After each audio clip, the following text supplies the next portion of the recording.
Hey guys, it's Fohammer here, and I'm going to be reviewing the Arctis 9 headset from SteelSeries.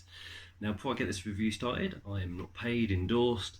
This isn't being supplied for free. I've literally bought this headset, and I thought, why not review it? Because £180, I think, or $200 in the US. It's not a cheap headset. It's not the top end, but it's almost the next best thing. So, yeah, what are my overall impressions of the headset? It's good. It's a very good headset, but there's a few problems, and we'll break that down.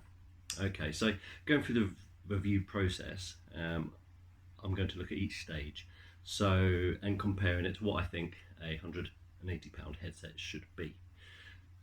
So we start off with the packaging. Now, I don't know if you follow me or not. Most views of my videos aren't from subscribers, but I've recently done an unboxing video for this headset, and it was a bit of a disaster, which is why I put it up, because I found it quite funny.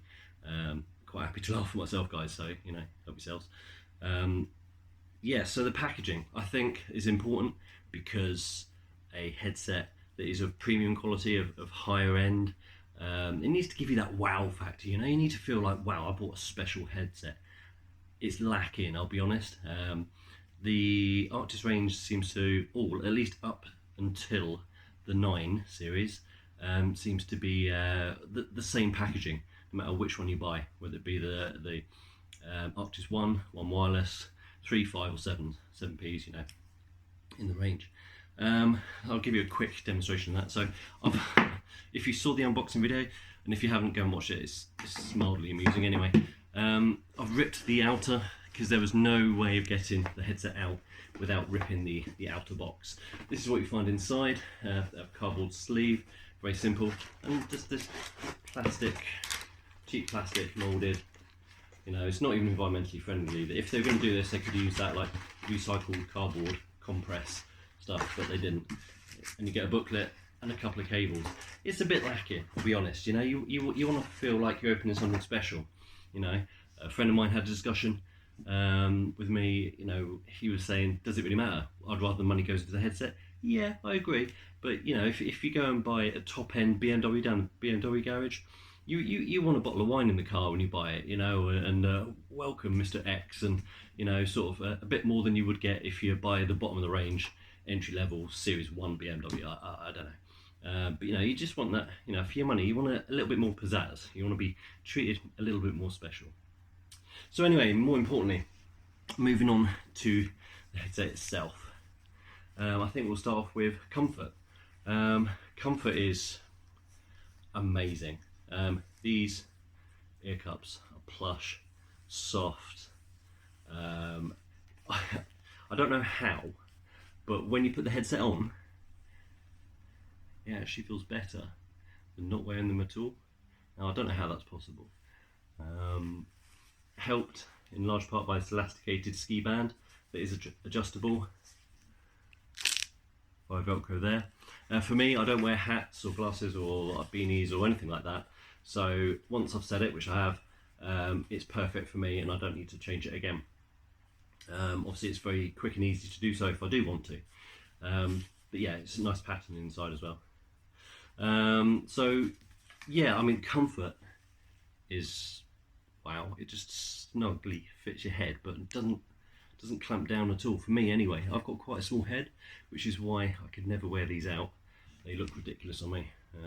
They're huge, or my head's small, or yeah. Anyway, so yeah, comfort wise, I've worn them for maximum of 5 hours, I think now, in one sitting without taking them off.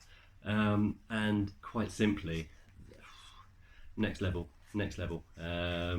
So comfortable. So on to sound.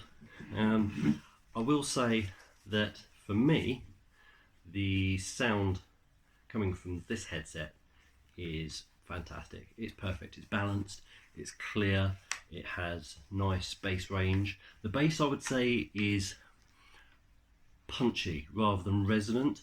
It's not like an overriding bass that rumbles, and a lot of people like that. I like that, to be fair, but for a pure sound, it has a good bass, and and that's when I've adjusted it through the PC app to my liking, and pushed the bass up a little bit. I don't want bass to swamp out the rest of the mid-range and the trebles. So yeah, I think it's very punchy. When it's punchy, you're still not losing the mid and high end, which is fantastic. Really, really good. What I will say, however, it uses the same 40mm neodymium drivers that they use across their Arctic range, which is great, fantastic. But you'd hope that with a £180 headset that you'd have perhaps better sound than you can get from the £50 headset, the Arctis one wired. And that is, it's kind of a double-edged sword in that, people who buy those low-end headsets should absolutely get good audio, but you'd hope that you'd get slightly better audio on a more expensive, more premium headset. That said, it handles voice and chat while gaming very, very well, yeah, it gives you a great experience overall. For gaming on PS5, it does support 3D Tempest audio, that is confirmed on SteelSeries website, and it sounds fantastic. You can pinpoint with much more accuracy in COD, for example, where your fire's coming from, or footsteps in Dead by Daylight. So yeah, it really helps give you a bit of an advantage over people with a more basic headset while gaming. Watched a movie last night, watched Deadpool 2, great film, don't know if you've seen it. If you haven't, see it. And yeah, it's amazing. Really immerses you in the films. Like I say, with a good range, you get clarity of spoken words whilst music is playing, and in hectic, frantic scenes with lots of explosion and dialogue and music all at the same time, it still holds its own. It's fantastic sound from this. So onto the microphone. The microphone is Discord certified, and again, the sound quality is fantastic. I have watched other reviews. I always watch other reviews to see other people's opinions and maybe incorporate them into my own if I agree, or if it's an aspect that I haven't thought of. So yeah, a few people have said that the vocals sound unnatural. It doesn't pick up so much on the lower tones of your voice.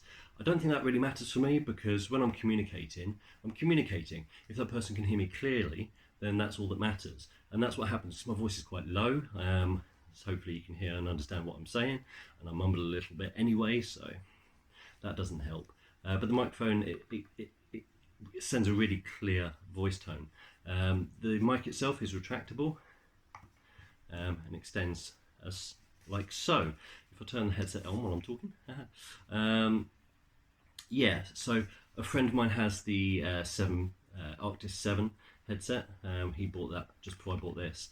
And yeah, so his voice comes through really, really clearly. It's much better than his previous wireless Turtle Beach headset. So yeah, it's the same mic. And that's, I guess, another thing, along with the drivers, is the mic on most of the range for the Arctis is the same. So while it's fantastic, you're not getting anything more for the Arctis 9 and the £180 than you would be for lower down in the range. The microphone does, and this is the only really visible lights that you'll see on the headset, is when you mute it from the dedicated mute button there. I don't know if you can see that. When you mute that, it's a fairly discreet, although you can always see it. I can see it in my peripheral vision, even when it's tucked away. But yeah, sound quality is on the mic is very, very good. So on to durability. It's hard to tell how durable these are per se.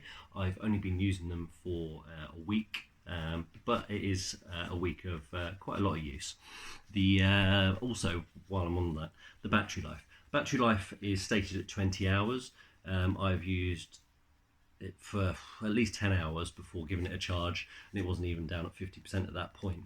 So I guess it depends how you use it. If you use the Bluetooth function on the headset, then that'll obviously drain the battery quicker, as well as the fact if you're using it in dual channel mode, so the wireless and the Bluetooth simultaneously, that will drain it faster again.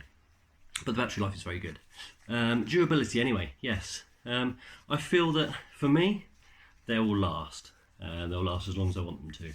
The headband itself is very durable. I think it's a plastic coated metal band. Yes, it is a metal band there, solid metal, and then with like a rubberized coating on top. So yeah, it feels very good. The part that may be an issue, if you're rougher with your headsets or you have children, I do, but I keep it out of the way, is the pivot point. It feels like it potentially could be weaker. And also this part where, I don't know if you can see that, where it curves over and connects into the actual driver there. That could be an issue for some people. For me, not too bad. I mean, the build quality, it feels very solid, very sturdy, no rattles. So yeah. And then on to functions. On the headset itself, we have several buttons. So obviously you've got your volume slider there. I don't know if that's in focus, can't really see. Yeah. Next to that is your mute button. Push in for on, and when it's out, it's muted. Then after that you have your Bluetooth pairing button or Bluetooth on button, and then next to that your power button. The power button is raised and the Bluetooth is indented, so when you're gaming you can literally turn each function on or off and you know what you're doing. Very easy to use. In between those two buttons you have a blinking indicator. Flashes white when it's connected via the wireless dongle on 2.4 gigahertz, and flashes blue when it's on Bluetooth channel. And I think it alternates between the two colours when you've got it on dual channel. Next to that is your micro USB charging port, and then finally a 3.5mm jack, so you can feed your audio through to someone else. I don't know why you'd use that, but someone might want to. I guess if it's late at night and you're playing with a friend, or you're sharing a controller, I don't know, and they want to listen to what's going on, they can without waking the house up and having the volume up loud on the external speaker. And then you may have seen my previous video to this, is the side chat mix button or slider, the chat mix. A bit controversial for me because it's supposed to obviously fade from game sound through to chat sound, so you can decide your level, whether you want to hear people more, or you want to hear the game more, or all of one or all of the other. Unfortunately that only works on PC, not PlayStation. Nowhere on the SteelSeries website does it say that does not work with PS5, and I've heard from one of someone who commented on the previous video about that issue, said it doesn't work on PS4 either, and yet it claims compatibility with PlayStation on SteelSeries' website. That's a bit of a bugbear for me. Only in the manual, or if you happen to download and look through at great length the online PDF manual from SteelSeries' website, does it say in very small print only compatible with PC, and that is a game changer for me. That really is. That's a bit sneaky and not quite forthright. There's plenty of chances the website has to say to you the chat mix doesn't work on PlayStation, and that would be fine. It gives you a conscious decision. You can make a choice with the knowledge you have. Unfortunately, that is not the case here, and they have kind of almost hidden it away. It's like they've tried to backtrack on compatibility just to make it work, just to say it works. That doesn't really work for me very well. But yes, however, the friend that I was speaking about previously in the video, he has the Arctis 7s, not the 7Ps, but the 7s, and the chat mix or game mix does work. Apparently it shouldn't, or I don't know, but it does. If you get the 7Ps, instead of the chat mix, it's a monitor mix, or sort of chat mix, game mix. Yeah, it's basically so the feedback through, so you can hear yourself, so you don't end up shouting unnecessarily or speaking at a raised volume and deafening those you're speaking to or the rest of the house, who can't hear what you're saying and what you're playing. So yeah, that is, yeah, but I've done a video about that anyway, so enough of that. So guys, overall, what do I think? Can I recommend the headset? Well, no, not really, but do I like the headset? I love it. It's really, really nice. The packaging was very minor. I know that in big scheme of things, I can brush aside, and it's just one of those things. The game mix or chat mix is disappointing, but for me, you can adjust it through the PlayStation 5's menu system on the fly as well, so through the quick menu. So it's not all that bad. It's just disappointing that on such a premium headset that's lacking, and they don't at least tell you. What I would say is that the quality of the mic, the quality of the audio, the sheer comfort, they're unbelievably nice to wear. Overrides everything else really, and so on that fact I'd give it like a 9 out of 10. However, I can't recommend it because there's others in the range that offer, or from other manufacturers that offer you similar qualities and more, with more function, better packaging, and a better overall experience than what the Arctis 9 wireless does. So I can't wholeheartedly recommend it, but if you bought a headset like this, the Arctis 9, then you will in no doubt be like amazed and in no way disappointed, and that's very important, I think. So yeah, while I can't recommend it for the reasons mentioned just now, I thoroughly enjoy this headset, and the only thing is I don't think it warrants. Hello Fletcher, this is Fletcher, my cat, by the way. He likes to join in on the occasional video, don't you, mate? Yeah. So I find it hard to warrant the £180 price tag when certain functions are completely missing or not working, and things like the packaging isn't that great. When you could go lower down in the range, say like the 7Ps or the 7s, and have a better offering. I suppose one function I did forget to mention is the dual channel Bluetooth. Well, I've mentioned it. That I didn't think I would use, but it's actually really nice to be able to play. I've got Amazon Music, for example, to play my playlist while playing any game. I can also, in between matches or multiplayer, I can listen to audio from my phone, watch a Facebook video or YouTube video, and yeah, so I find that function really useful as well. I didn't expect to. So I'm glad I paid the extra £20. The reason I did pay the extra £20 though was because I couldn't find 7s or 7Ps in stock anywhere. So if I could say anything, I'd say perhaps wait until they are available before purchasing an Arctis series headset. What I will also say is further down the range, if you're happy to go for wired, the 5s or the 3s, I think it is, offer a very good alternative, while still maintaining the microphone and the headphone quality, as well as the comfort. If you're not too worried about the comfort thing and only play for short amounts of time, I could heartily recommend the Arctis 1, because again they use the same mic, the same drivers, so it will give you the same sound, but just won't have the same comfort levels, and the setup and the durability will be different because the headband is very different. Okay guys, well I hope that was somewhat informative. I'm not very good at reviews, as you can see. I've just got like a random stuff playing in the background while waffling on to you guys. Hopefully it's not been too long a video for you, but I've covered everything that you might want to know about the headset if you're thinking about purchasing. And let us know in the comments. I know I need to improve. I haven't got a studio set up. I'm not going to have a studio set up, but yeah, sort of hopefully you appreciate an average guy's review of a product, as opposed to a hey, I'm a big YouTuber. And there's nothing wrong with those guys.